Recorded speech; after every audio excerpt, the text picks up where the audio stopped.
Hello, Watch Forest Focus. Nottingham Forest face Liverpool tomorrow as they look to preserve their Premier League status. We'll discuss that game in full and look at the possibility of Forest leaving the City ground as they reach an impasse with the City Council this week.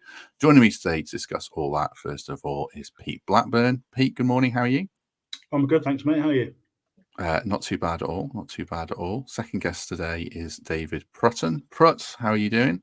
I'm good. Looking forward to this and chewing the fat and seeing what we've all got to say.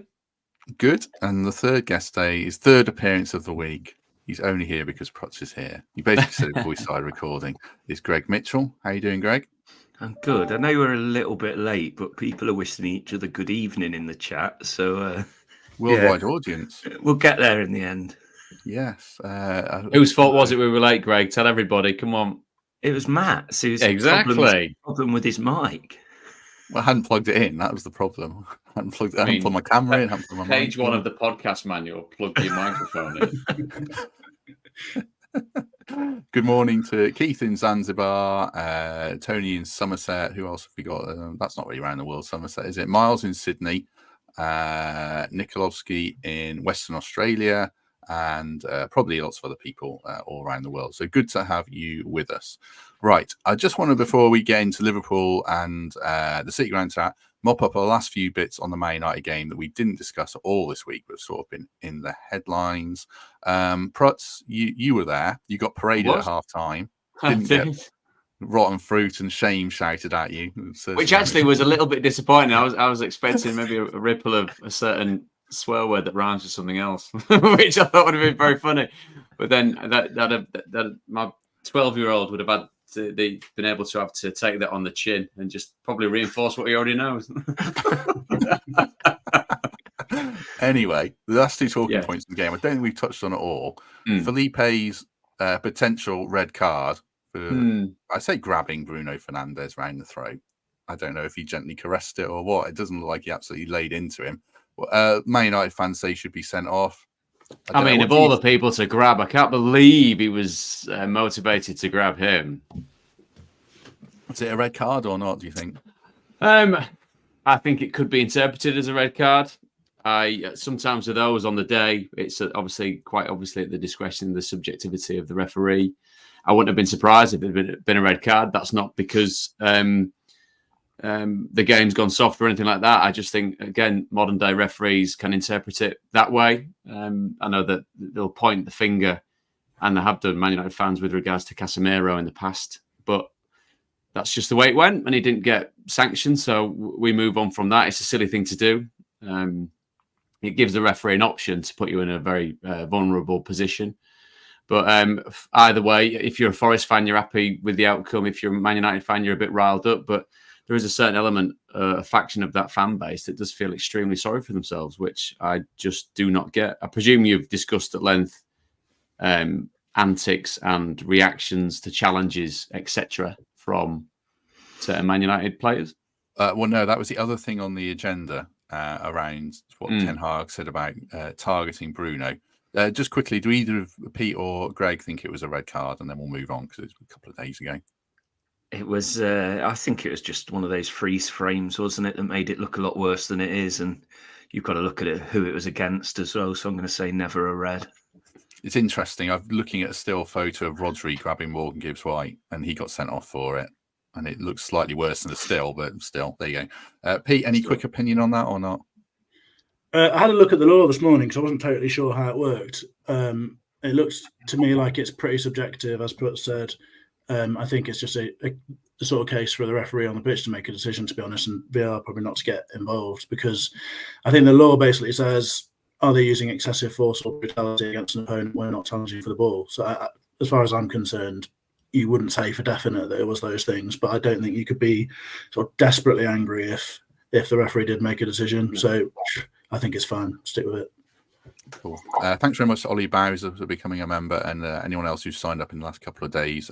Quite a few have, so I appreciate the support as ever.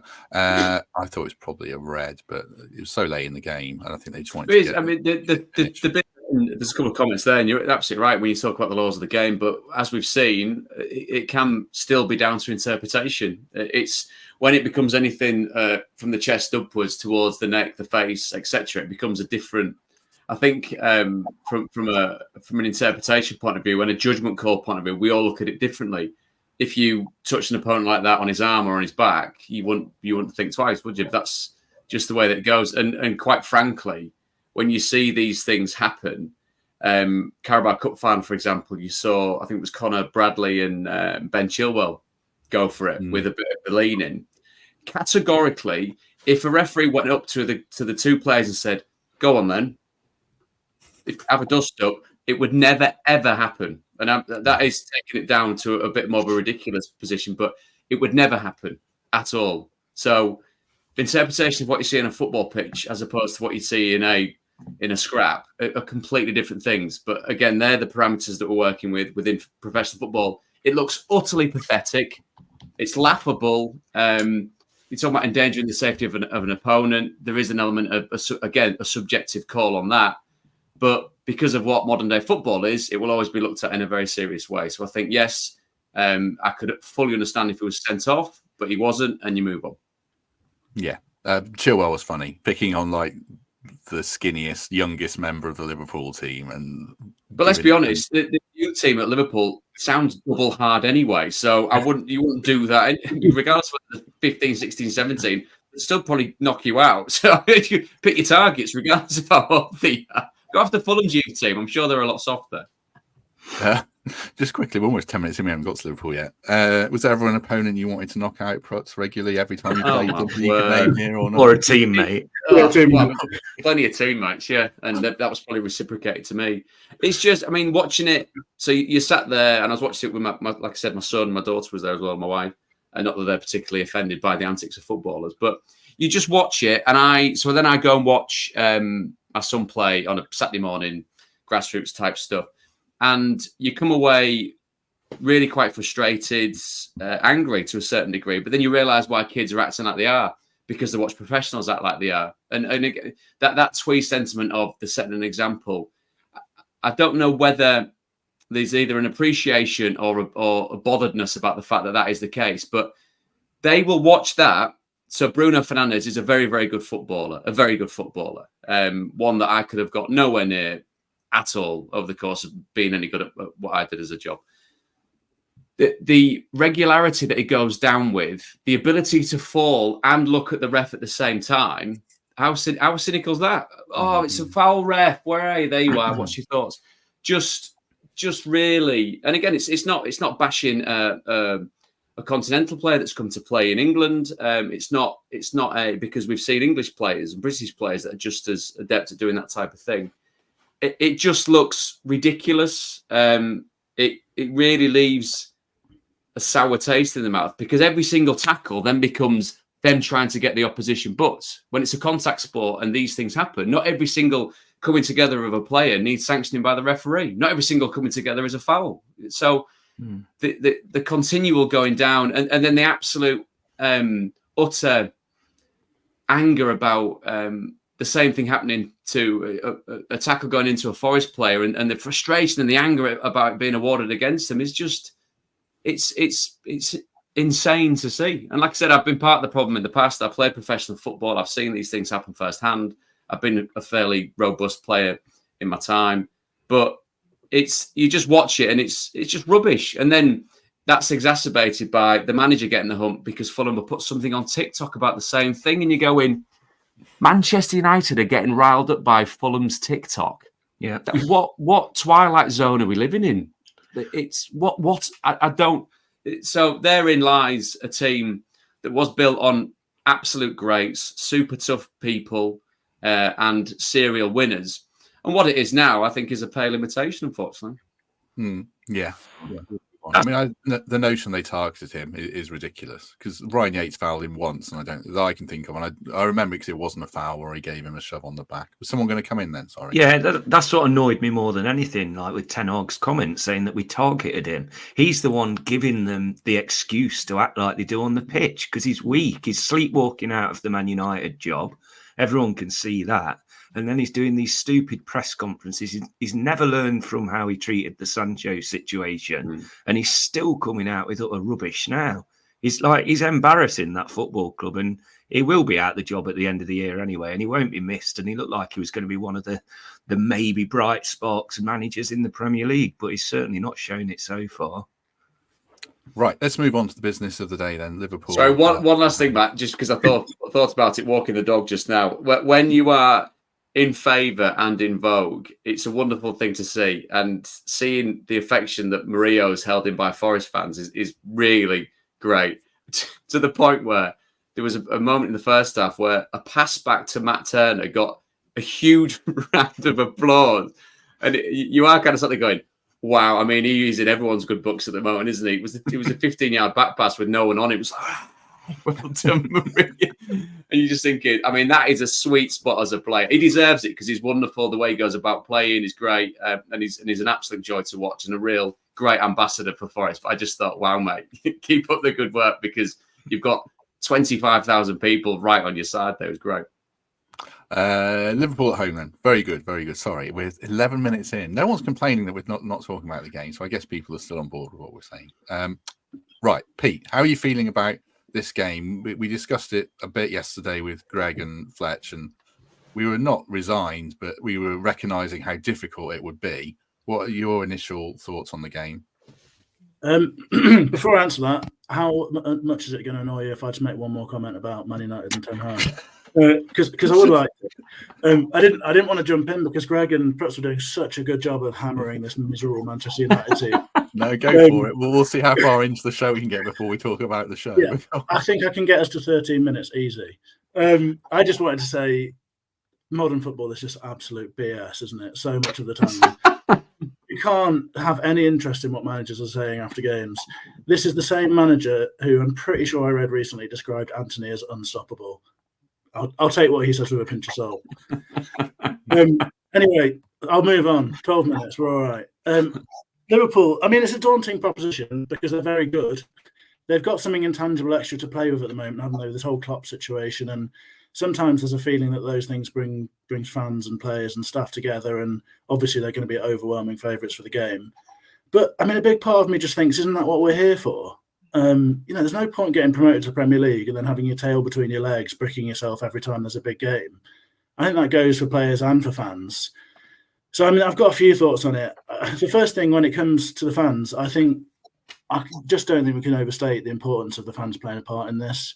It's going to have to be big, and we need to step up because it's been a difficult season in the stands. We've got the whole second season sort of syndrome and the change of expectations and what that does to an atmosphere. And I think we've all felt different going to games from time to time. And that sort of sense that you should be getting results has really changed things from just like hope and opportunity being the sort of focus. And with the sort of situation with Cooper and the looming threat of relegation and PSR and all that sort of stuff, it's been difficult. But the fact of the matter are, we might not be here next season. We might not be here again. It was a long time last time. I think it's time that we make it count. And I really hope that we're all going to that game with the real sort of feeling that we're going to make it something special, because we've dragged this club over the line before and we can do it again. And I don't think that is overstating things. I don't think it's overstating what fans can do in football, because you only had to be at the City Ground last season to see how special it can be and what it can do for a team. So that's my first thoughts on things. I mean, in terms of the actual match, they're obviously a brilliant side with brilliant players. I think we'll probably talk later about the injuries and such like.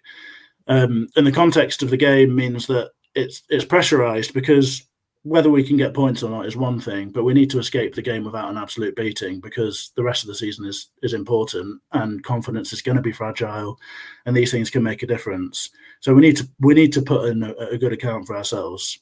I don't think it would be a miracle if we got something out of the game. I don't think we should get trapped in this feeling of we're small and weak and they're brilliant. It really isn't something that happens very, very occasionally in the Premier League where teams surprise teams like this. It happens semi-regularly. We can be that team. We've got the players to do it, but we'll have to be bloody good, and we'll have to be focused, and we'll have to be our best, and we'll have to be lucky, and they'll probably have to not have a great game. But it does happen, and it does happen throughout these Premier League seasons. They are not perfect. They might be brilliant, but they're not perfect. So I think we need to go into the game with a bit of optimism. I can talk in more detail when we do lineups and stuff, I guess. But those are my sort of general feelings, that I feel like there's a sense of resignation around the whole thing, and both the players and particularly us fans need to really avoid that, I think. Klopp's press is at 12:30, so we'll get an injury update then around Salah and Darwin. I think they're the main two. I don't think anyone else would come back in. So how do you want to see Forest go about the game, Greg? We'll get into lineups and whether we need to be more defensive in our setup, but you can still carry a threat with that. What do you want to see from Forest when they kick off? Well, I always want to see us go straight for it, but it's not going to be that's not going to be the plan, is it? I think we've got to just get individuals, get them riled up, get them on yellow cards, a little bit worried in the middle of the park, and just keep it as tight as we can for the first half, and then, like we did last year, really see if we can get that break. That counter attack will be key, and we seem to be working on that and getting a little bit better and more chances as each game goes by. And it is that counter attack that will get us the goals, because as we've discussed in length yesterday, we're not going to be able to rely on set pieces or corners or things like that. Our big strength is that counter, because we're going to be under so much pressure right up our end of the pitch that getting that break will be the way that we score the goals, just like we did last year against them. Thank you very much, Jonathan Wright, for becoming a member as well. Appreciate that, Jonathan. I mean, if you're in the Forest dressing room, Prutz, obviously the manager decides the tactics, but how would you want to go about a game like this? I think it's very important, going off Pete's point, that Forest don't become part of Liverpool's story. As a football fan, it is, and I'm a huge fan of Jurgen Klopp. I'm a huge fan of his Liverpool teams. Watching them as a story has been a real joy if you do love football, like we all love football. But the partisan nature of what Saturday is not getting swallowed up in his victory lap. If you are part of Nottingham Forest, it's lovely for the romance and the history of the Premier League, but I would be very, very motivated to spoil that as much as I possibly could. Not just to spoil Jurgen Klopp's farewell, but to get 3 points that mean a hell of a lot to Forest. The parameters that Forest will meet them in are, you couldn't really, if you're looking at it on paper, as you say, there's an update with Salah, and I mean, Christ, Nunez looked pretty fit to me, vaulting the hoardings to get onto the pitch. So potentially he'll be back in amongst it. But if you are wanting to play one of the big air teams, in the Premier League, then now's the time to play them without a lot of their very best players. Yes, these young players have come in and done very, very well, but they are still young players, and there's a lot of experience in the Nottingham Forest side to be able to upset what they believe they can come to the City ground and do. So it's a case of keeping the tempo high. It's a case of being aggressive in the press, not allowing players to go in ones and twos when you go hunting down the ball, staying relatively compact. And as Greg was saying there, if they're going to try and hit you on the break, then limit the space where they can hit you on the counter-attack, stop it at source, and make sure that the team's set up. It's going to take another almighty 100 minutes worth of concentration, of hard work. Don't get bored of doing the things that are getting you a decent foothold in the game. And as and when the chances come, take them. A couple of decent balls put in by Harry on the Man United game, one which Morgan was only literally kind of half a hair's width off. More of that, more of a commitment to getting forward. And Pete's absolutely right. Yes, Nottingham Forest are where they are. Yes, Liverpool are where they are. But they're not at full strength. Forest are relatively at full strength. And they're at home. It's not a cup tie. It's not a championship club against the Premier League club. Go after them. Create chances. Commit bodies into the box without being cavalier. That's what Forest have done when they've been at the best this season. And I think Saturday's the perfect stage for it. Don't be frightened. Don't be part of Liverpool's story. Don't. Do your own story this Saturday. As James says in the comments, it's Salah, Nunez and Sloboshai might come out back. He was also joining in the celebrations. So, yeah, good players, all three. With all that in mind then, Pete, it's kind of like Prutz says, do you think it's mostly about Forest, delivering what they can deliver? And if Liverpool turn up and absolutely turn it on, then there's not that much you can do in some games. But if we turn up and put a 10 out of 10 performance in, then you do have a chance, certainly. Yeah, you do. I mean, I must admit, I got lost in a bit of a reverie there when Prutz was speaking. I can see why he was a captain in those dressing rooms. I don't know. Do you offer? They got sent off early doors for smashing. Got too fired up. Too much. I was going to ask if you offer some sort of life coaching service, because I could really do with you as sort of captain of my life. Just really, My God, mate, don't scratch the surface. All you'll see is a swan paddling like that and then sort of slowly sinking. With an armband on. True to form, I've sort of forgotten the question. I think you're asking if we focus on us or them, weren't you? Yeah. Yeah, I mean, I think others have probably sort of stated this stuff already, really, but we will need to be lucky. We'll need that regardless of what happens in the game, whether they're good, whether we're good, whatever. We'll need shots to hit the post and go out of play rather than bounce back into the path of the striker. We'll need refereeing decisions to go our way, all of that stuff. And I think most of all, we need to be insanely focused, organised, and play every minute with intent. Being switched on, brave, aggressive. Those things apply to set pieces like we've talked about, but they apply to the whole game, and particularly a game like this. I mean, when I've watched them, they attack teams relentlessly through the middle of the pitch. They've got this attacking quartet of players because one of the centre mids is always up there with the others, who are so dangerous and so fluid and so relentless. They will have to be on our games for every minute, as Prut said. But I do think that sort of mentality side of things from us is the biggest part of it. We obviously have to prepare for them and think about their threats, and my lineup will show that I've done a bit of that in my own non-professional way. But I do think we've got some of the personnel to do the job. And if we get right between showing all of those things and also having the intent, and I think most particularly having the efficiency when we break, doing it well, because we can't afford to be breaking and passing loose balls and it not going our way. We're not going to get loads of opportunities. When we do it, it's going to have to be sharp and it's going to have to be precise and good. And we can do that. That's our great strength, right? When we transition and counter-attack and we do it well, we are brutal and teams can't live with it. And that's going to be the same for Liverpool as it is for anyone. I don't see a reason why that can't be the case. They're going to be high up the pitch, dominating in our half, gives us an opportunity to do it. Taiwo, we've seen what he can do against players like Van Dijk. He can occupy Van Dijk. That is not a one-sided battle. He can do that job. He will leave space in behind if we can go and get it. I think there are opportunities for us in the game, and we need to focus on that as well as on them and be optimistic about it. Just before we come to our lineup, then let's take a word for our sponsors, the Trent Navigation. It'd be great to be down there pre-match on Saturday. I imagine it'll be a really good atmosphere. Obviously, bars inside and out, barbecue food on sale as well, and then go to the game, enjoy the game, come back, and you could watch Luton hopefully lose to Villa. So it should be a great occasion pre-match. Here is just a little taster of what it is like on match day there.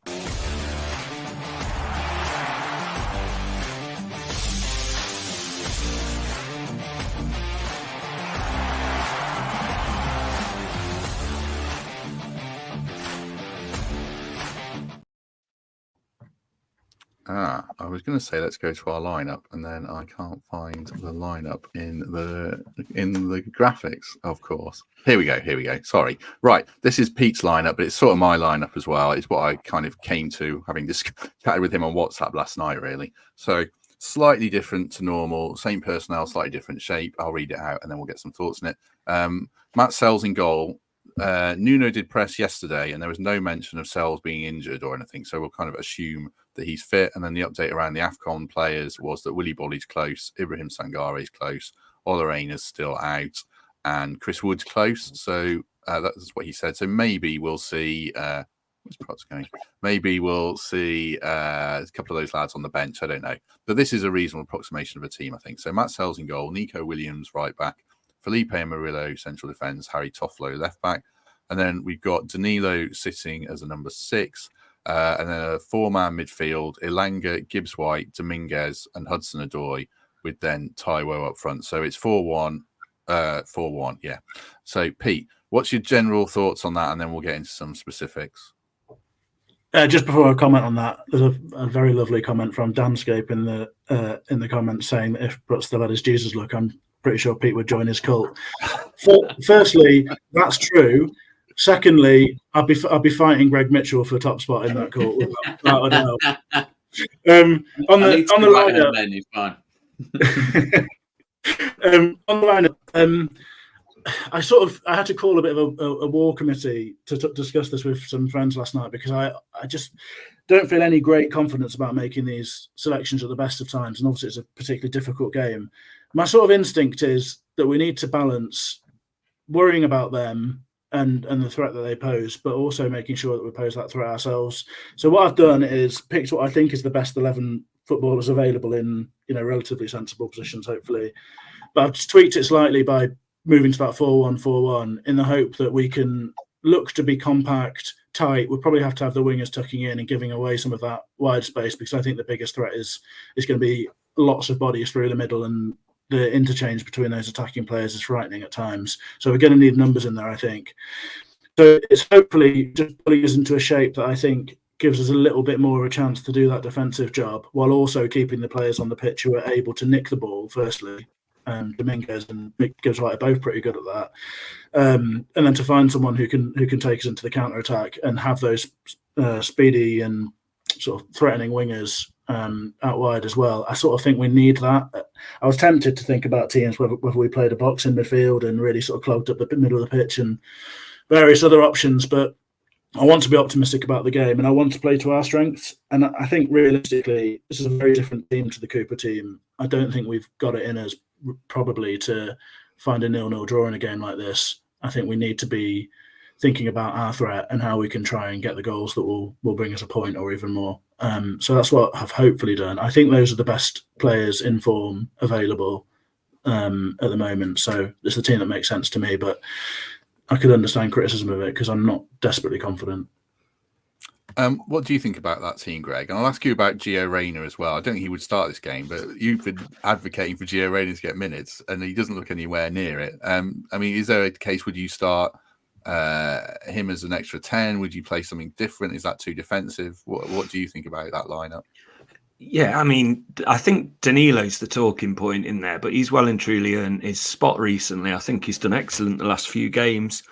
Was Origi in there, or was he not? No. I think he's played really well recently as well. And, you know, Reyna's not a realistic option to start, just that he hasn't played any minutes at all. If he had have come on the FA Cup game for longer than 3 minutes, then absolutely there's a chance. But it's not a discussion, that one. But I do feel like Origi, with his strength and how he's played a little bit behind the strikers, could be an option. I wouldn't be surprised to see him start tomorrow. But yeah, I mean, that, like you say, Pete, that's probably our strongest individual 11 players that we've got at the minute. So yeah, it's a sensible lineup. I liked it. Yeah, I do think Origi probably actually will start. I'm not sure we'll see that lineup we're suggesting, but in principle, Prutz, is it a game? You're not going to win and lose it in midfield, but Liverpool are so powerful in there with Endo and McAllister now, and is Curtis Jones fit or Slobozai, whoever it is. It feels like that's a game where you have to at least match them and hold them to some degree, don't you? Yeah, I think it was Gomez that played in midfield against Southampton during the week. Yeah, you absolutely do, and I think that formation that we just saw there from Pete shows there's a real sense of numbers in there. Dominguez is one that intrigues me because there's a player in there, as you say, with the energy and the ability to get back the football pitch. I just think it's a level of consistency that needs to be brought. But I mean, you could use that stick to beat several Forest players and the squad as a whole, really, because that tends to be the case. And I think Danilo, as you were mentioned, I thought has kind of played his way into something of a relatively regular first team spot. Origi is another one that intrigues me. I think the more that he plays, I feel we're seeing what all the fuss is about, really. I know he was used very much as an impact player for Liverpool, but I think the touch of class that he brings on the ball going forward, I think is something that we Forest really do need, because of those chances, going back to Pete's point, that may be few and far between. So we need that ability to unlock a defence and then someone to take those opportunities. But that starting 11 there, I know Ryan Yates has been mentioned in the comments, and I thought what he brought against United was a pleasing sense of urgency, but I totally get why the makeup of the midfield might look slightly, there might be a bit more quality about it, and I mean that with the greatest respect to Ryan, if he starts from the bench, because, as you quite rightly say, Matt, it is about winning the ball in the middle of the pitch, but it's about using it as positively and responsibly as possible once you win it back. And hopefully the team, a mixture of that team, and I'm no doubt what Greg's got to put up in just a second, in there. There's an 11 in here that can beat Liverpool at home, definitely. I know that's a big ask, like I said. And if you take Rob Edwards' opinion on what he saw from his side at Anfield, he said, yes, Luton were good, but Liverpool were just better. That's what we've got to be very, very wary of. Hang on a minute. I didn't even hear what Prutz said at the end there. Greg saying he didn't get asked. Greg said what? Greg said he didn't get asked to send a lineup. That's not true. Brilliant. Well, this is going to make the next 5 minutes really eggy, isn't it? I only get Can you hold your phone up, Greg, and the WhatsApp that you sent him? Well, yeah. No, it doesn't matter. Why doesn't it matter? No, because people don't care if we spend another 5 minutes arguing about it. And I might be wrong as well. I'll find it. Here's a thing that I hadn't really thought of much until the other day. Like Yates was an interesting example, Prutz. Like he played really well for an hour, and Danilo played really well for an hour, and then they looked knackered, and Taiwo looked knackered. Are our players fit enough? Should you be getting knackered at this stage of a season? Well, I suppose you'd look at regular game time with regards to players coming in. The Taiwo one is one that intrigues me. I saw there was a post on Twitter about it. And obviously working his way back to full fitness, but it's been a while since he's been back in and around the first team, isn't it? And I think it's a tricky one because I can't think for a second at all, given Nuno coming in and where he wants this team to get to, that there isn't a lot of hard work. And when I say hard work, I mean that in relative terms, a lot of footballing hard work that goes on in the on the training pitch from the physical fitness side, because Nottingham Forest's squad is nowhere near good enough to be as fit, if not fitter, than 95% of the team in the Premier League. There's absolutely no excuse for that. And if the players aren't fit enough, then it's the conditioning and the actual attitude of the players. And now I've not heard anything along those lines. I don't think any of us have we really, with regards to their approach and how tough the training is. But I would be shocked if they weren't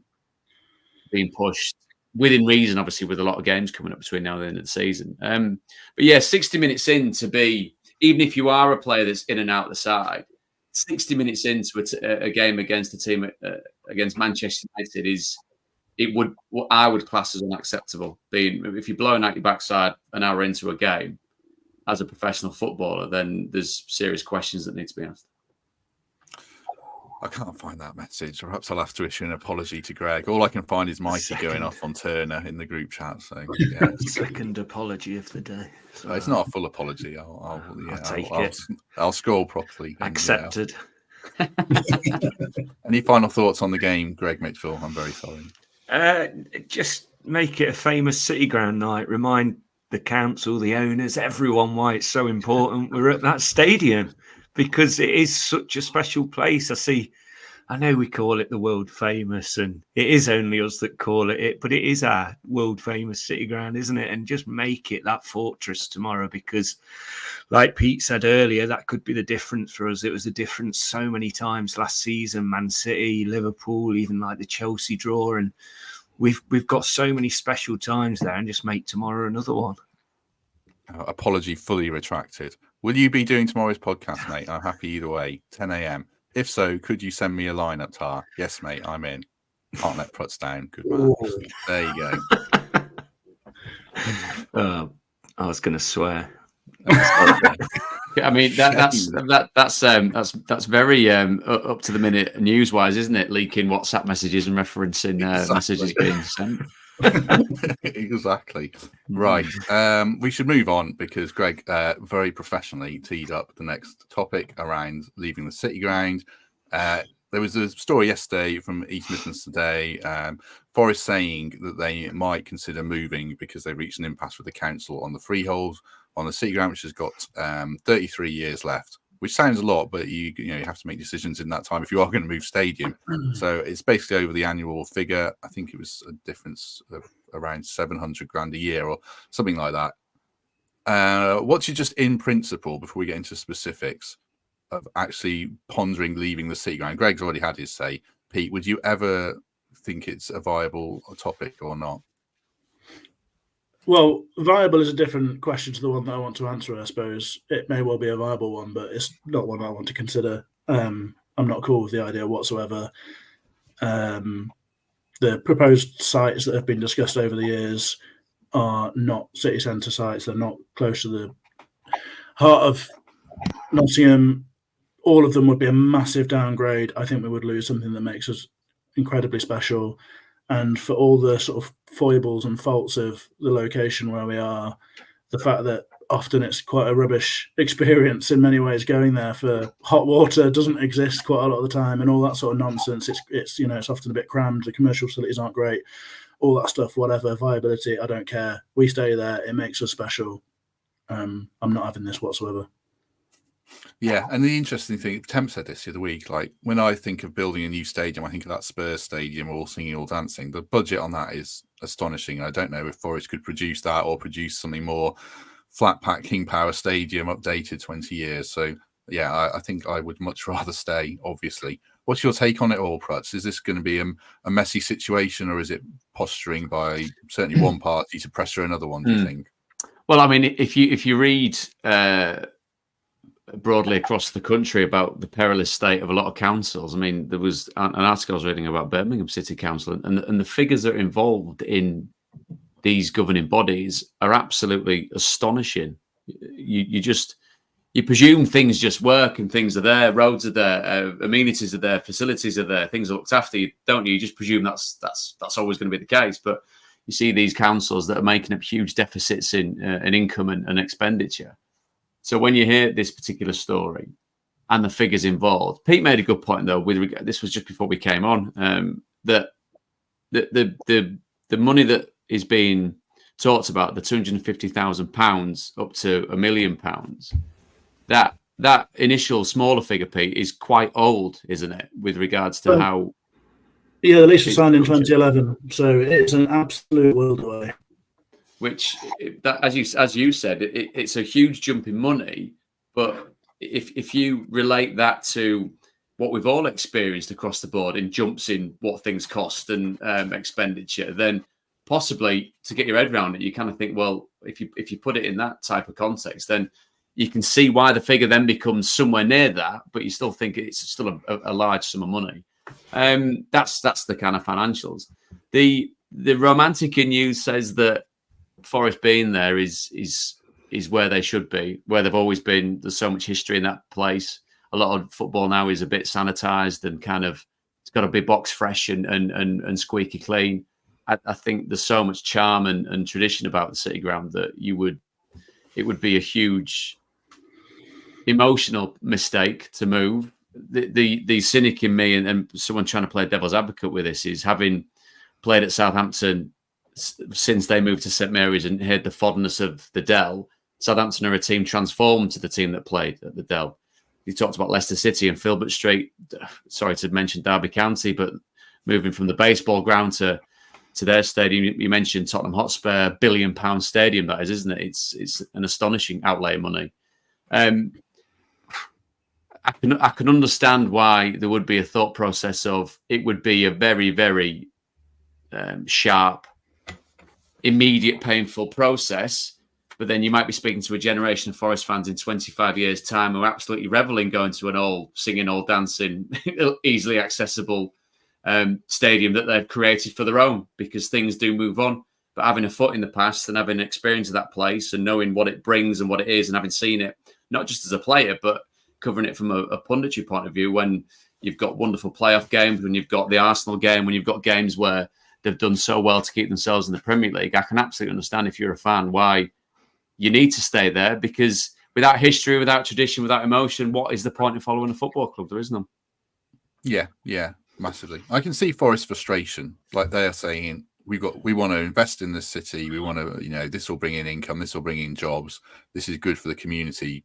Why are you dragging your heels? But then equally the easy thing to say is, the council's skint, they're incompetent, blah, blah, blah. There's obviously a wider debate about why councils are skint and how they're run. And I don't think it's as black and white as people would make out online. I think there's much more to it. And hope it's just a bit of negotiating tactics and posturing, and we'll come to an agreement where Forest buy the freehold. A few people are saying that. The thing is, I was going to say I don't understand all the intricacies of it, and I don't think any of us do. So I think having these massive, black and white opinions about it are probably way too early at this stage. And I just hope it's more to do with what you're saying, man, and the reason that you have the podcast and people get involved in the podcast, and the same as talking about profit and sustainability rules.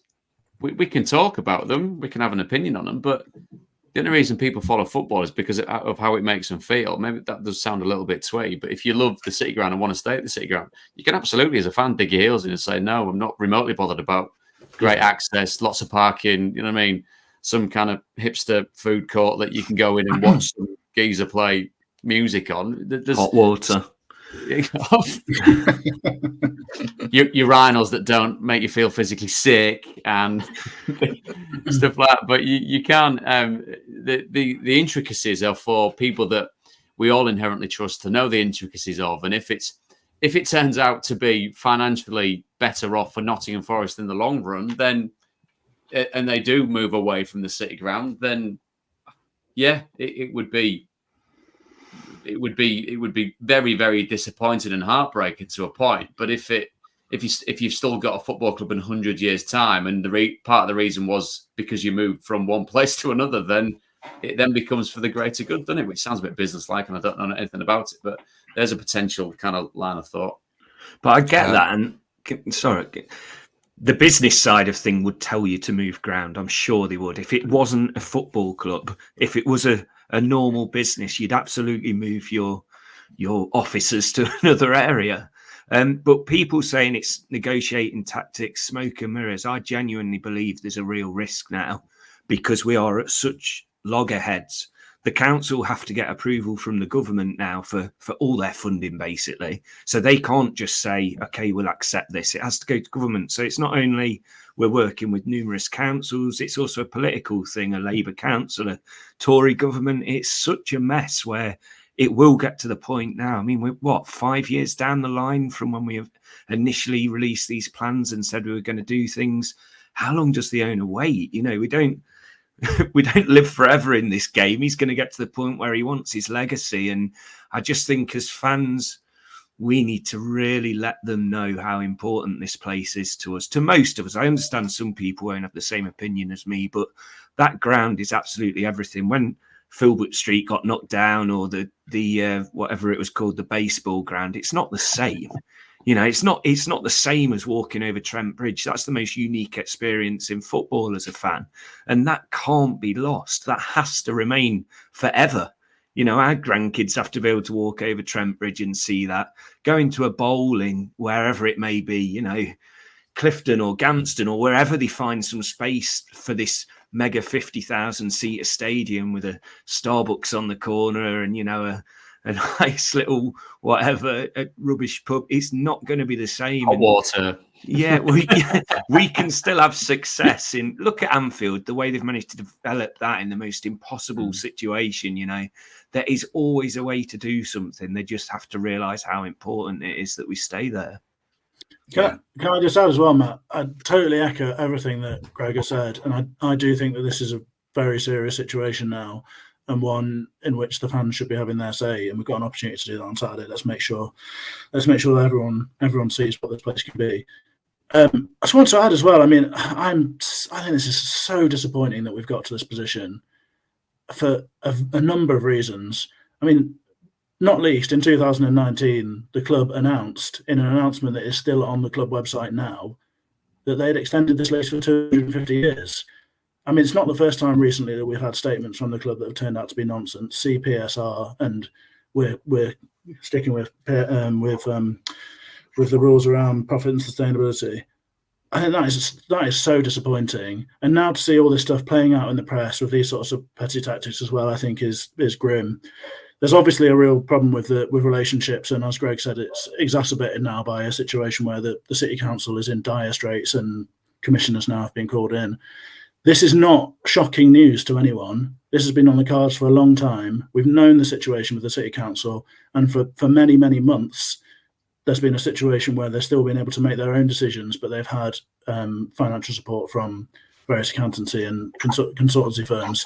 These deals could have been done, and we're talking about an amount of money in difference in negotiation that is minimal in terms of Nottingham Forest. Talking about PSR as a reason for this now, unless you're talking about the wider commercial stuff, which I get, but also there is a commercial argument for staying at the City Ground, because look at where the Sky cameras go when they're at Forest. They're showing that beautiful view. It means something to everyone. It's part of what sells the football club. It does count for something. But if I'm using PSR as an argument, and sorry to go on a rant, or as you would have called it, a black and white opinion on something I don't know anything about, I do think this is important. So we're talking about a situation where, from as I understand it, the difference in the negotiation between what Forest were willing to pay and what the council were willing to accept for an annual lease on the City Ground is something around the region of 200 grand a year. That is nothing to Nottingham Forest in the context of our finances. Obviously, every penny matters, and that is money that will have to be made in commercial revenue or whatever, on TV and all that sort of stuff. But it doesn't take you long to look down the list of players that haven't even ever played for Nottingham Forest, that are on our books and will never play for Nottingham Forest, to count their daily wages that add up to that.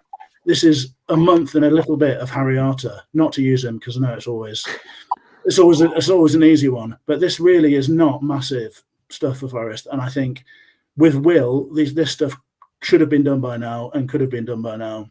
I'm incredibly disappointed about it, and I hope that everyone can get together and sort it out and find a way through, because the City Ground is our home and it does matter. This stuff does matter. I get Prutton's arguments totally. Look, we could go somewhere else and we could have a bright future, I'm sure. Mm-hmm. It would cost a lot of money, but obviously if Marinakis is happy to pay that, it's fine, and it doesn't cause us any problems in terms of sustainability if it's all done right and all that sort of stuff. It doesn't have to go through PSR. But this stuff does matter. Football isn't just about making money or business for us. This is a community institution. This is a big part of all of our lives. Walking down to the City Ground, that's what makes the experience. All this stuff matters. I don't want to leave, and I want Forest fans to have their say about that, because I think most people agree. If Tom Cartledge wants to come on here and give his take about, the negotiating positions and the finances, then there's an open invitation, because it would be interesting. I can see both sides, and I think politics will be a factor, because the council, Labour or Tory, whoever's running it, isn't going to want to be seen as the ones that severed relations with the city and the football ground, and I don't think that will be a good look. So we'll see how it pans out. I think the chaps are right that it's a more serious situation than people are saying, and hopefully it is. Going public with it seems like an escalation that hopefully breaks a deadlock. I'm not sure. We shall see. Can I just read one little tweet that I got sent that I thought was brilliant, and it's such an obvious thing that you don't use yours. It's from Febbington, named John. Can't think of another club anywhere whose crest and anthem are both symbols of their home. Like, moving can never happen. Hallelujah. And it's true. That just shows how important it is and always has been. Shall we move on? Any final words on this topic before we go? Well, no, Pete said it all. Please calm down. I've got loads more words, but I don't think I should do any more. Right. I think we've covered all the topics for today. We're almost 50 minutes in already. Any other business, Greg Mitchell, before we go? I don't think we've spoke about Prutz's half-time appearance enough. So, how much do we need to talk about it? What happened? I wasn't there. Do you know, usually I'm in Lower Bridgeford. I got booted out for the Man U fans. So I chose my seat on my own. I love doing that every so often. Sat next to this guy called Granville. He was in the A block since 1968. He had his seat that I sat next to him since 1997. Just a brilliant bloke, singing all the songs. And he was the one who went, "Hey, ain't that your mate Prutz?" Just as he goes onto the pitch, looks like he's about to tackle one of our subs. My initial thought was, "Oh my God, don't injure him." There he goes. And then got a shout out. He mentioned the podcast. Yeah, it was brilliant. It's all good. I was gutted actually, because afterwards I was sat in the car on the way home, and what I should have done was nick the ball off him and go and smash it in the net and then run off, take my top off. Did he accuse you of being a ball boy or something? Well, he looked at me and he went, "Nice to meet you." And I was like, "You've got," not saying you have no idea who I am, because I'm not remotely bothered about that, but kind of ran off. And the real soft, empathetic look on his face was, "Yeah, you think I've won a competition, don't you?" This is great. So then jogged off. But it's amazing. So you sat next to someone called Grenville? Yeah. Right, there's one of my very, very closest friends whose family had a pub out in Crockwell, Butler, called the Plough. Not born and bred. Grenville. So I thought he was the only person that I'd ever met called Greg, because when I met him, it was one of those I kept going, Graham? Greg? What? Who's called you Grenville? Do they not like you or something? Oh. And so I've never ever heard it in my whole life. So there's two people from that specific area. I mean, maybe there's a history to that particular word, but I don't know. But He was a no, great guy. I'll tell you what, it was lovely. And when you do go there in the lovely kind of soft seats that we got and a bit of food. So we'd been to what felt like all the boxes. We went to the fan park. We went to another park, all these different bits. And I didn't want to ask the people that were looking after me. I said, is it normally this quiet, or is it just because people knew that I was coming? Because it was really dead. So when you're trying to have a conversation over someone eating a pot pie in the corner, tell us what you think about is in the corner chomping away going, can you keep it down, please? I'm eating food. But it was, I tell you what, it was lovely. And what you're kind of seeing the doing in and around those places is great. I mean, the fan park looks fantastic. Just a shame it was absolutely chucking it down. We were all huddled under this little tent, but it was great. Another person that knew a Grenville, Pat Brett. You're making this. It's a made-up name. It's not a name. Did you mention the podcast at half time? Is that right? I did. Yeah. I was going to make a smart comment about the name of another podcast then, but I won't. No, of course, mate. And a bit of free advertising. That's what it's all about, isn't it? Good on you. Do you have any other business props?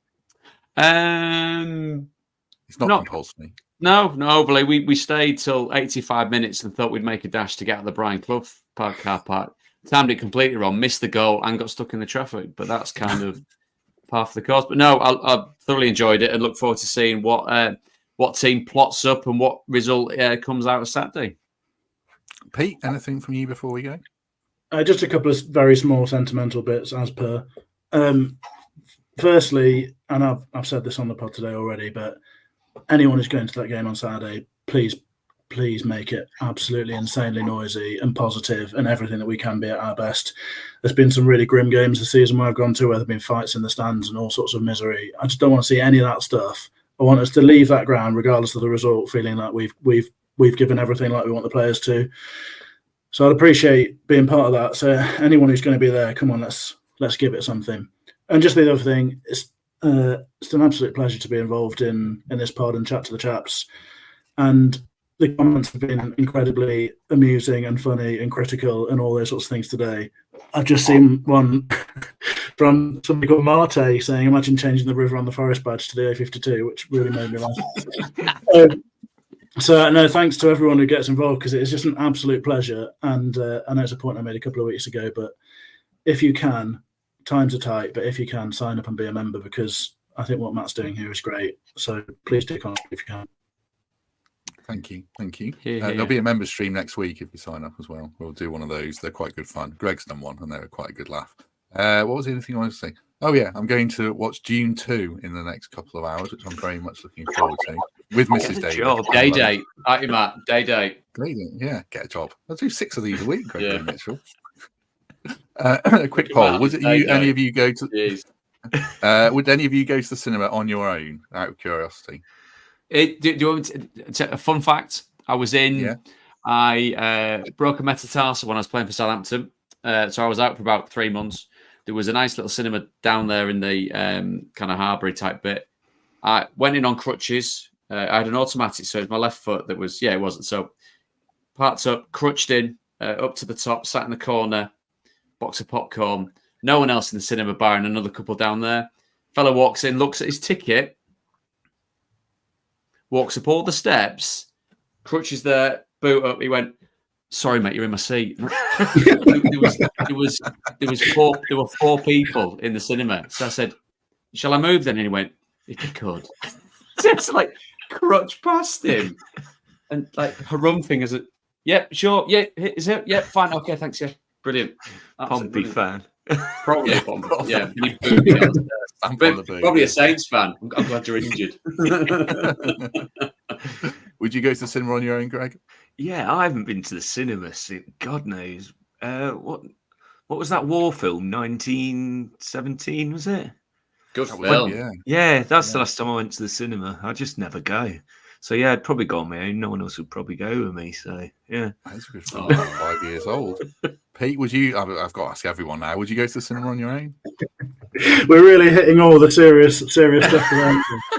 Forget the last half hour. Look, someone signed up to be a member, so it can't be that bad. I think doing things on your own is an absolute joy. I don't mean that to sound smutty. I mean, going to At least you're never disappointed at the end. I actually went to see One Life last week, which I should add is an absolute belter of a film. If you want to have a good old cry, I'd thoroughly recommend that. Good. I used to go to cinema on my own all the time, and that's why I was hoping for some collective support without putting Some backup. Nobody's surprised. No. What's that supposed to mean? Thank you to Fonzie Ward for becoming a member. Very much appreciate that. Give me abuse. Right. Well, we'll probably leave it there. If you've enjoyed this and we've covered a lot of ground today, do us a favor, hit like, hit subscribe, give us a good review. Consider becoming a member. Don't go to the cinema, watch this instead. That'd be great. Greg Mitchell, thank you very much. Cheers. I'm trying to remember the name of this film we watched in the week, and we only got halfway through it. It's gone. Whatever. It was Greg, you a sound web about 70, mate. Come on. That's not Anyway, my parents. it'll come to me Can't next stay awake time. through a film. Thanks, Greg. Pete Blackburn, thank you very much. Absolute pleasure, mate. Thanks very much. Certainly has been. David Prutton, thank you very much. Your second appearance of the week, is it? God knows. Yeah. Did we? Yeah, we spoke on Monday, didn't we? Did we? Can't remember. Did. Blind by, mate. That's what it is. Yeah. And if you want to watch football, West Brom Coventry tonight, Huddersfield Leeds tomorrow in the NAV. Watch that. Oh, you'll be watching Premier League stuff, won't you? Brooks, what's the figure for a crowdfunder to get you on this permanently with Matt? Oh wow! I'd rather get it directly off Matt. That would really kind of float my boat. I don't know. Should we do one of these like what's it called, Wolf and Owl? If anyone listens to that, with Ramesh Ranganathan and Tom Davis, or one of these, yeah. Or the Matt Ford one with John Richardson, where me and Prutz talk about our week, and Prutz can say, "Oh, I've covered a football game and I travelled the country," and I can say, "Oh, I sat and did the dishwasher and did the washing after finishing the podcast." Be thrilling. Watched June 2 and it was terrible. Yeah, started a film but can't remember the name of Asteroid City. Asteroid City, there it is. Asteroid City. Watched half of it, couldn't figure it out. Did you text Laura just then and say, "What did we watch?" No. No. There's still over 300 people watching this. I know this is what the internet's for, isn't it? True. Dave Sanders wants another hour of it. Another hour? Yeah. No, Mrs. Davis won't be very happy at that. I've got to tidy up. Where are you going for lunch? There's a pub. I don't remember the name of the pub. At Foss Park, roughly near where I live, which is not in Nottingham. So, we're going for lunch, and then we're going to have nachos with extra cheese and jalapeno. For those listening, those listening not viewing, Prutz has literally got his head in his hands and just looks distraught as Midnight in New Zealand from Steve McQueen. There, Midnight in New Zealand. I mean, that both sounds like a film and a state of mind. We are in midnight in New Zealand, aren't we? The Twilight Zone. Steve, why are you watching this nonsense at midnight in New Zealand? There must be something better to do. Why am I saying that? Trying to stop people watching. We'll leave it there. We'll be back tomorrow, post-match show after the Liverpool game, 5 a.m. in Oklahoma, Richard. Good Lord. With Mark and Chris Aylmer. Join us for that if you can. On Monday with Lewis McGugan, and I think it's Mikey and Emily. I'm not sure. And then we shall take it from there. So good to have everyone with us. This has been a lot of fun and a bit weird. So have a good weekend, everyone. And we shall see you tomorrow.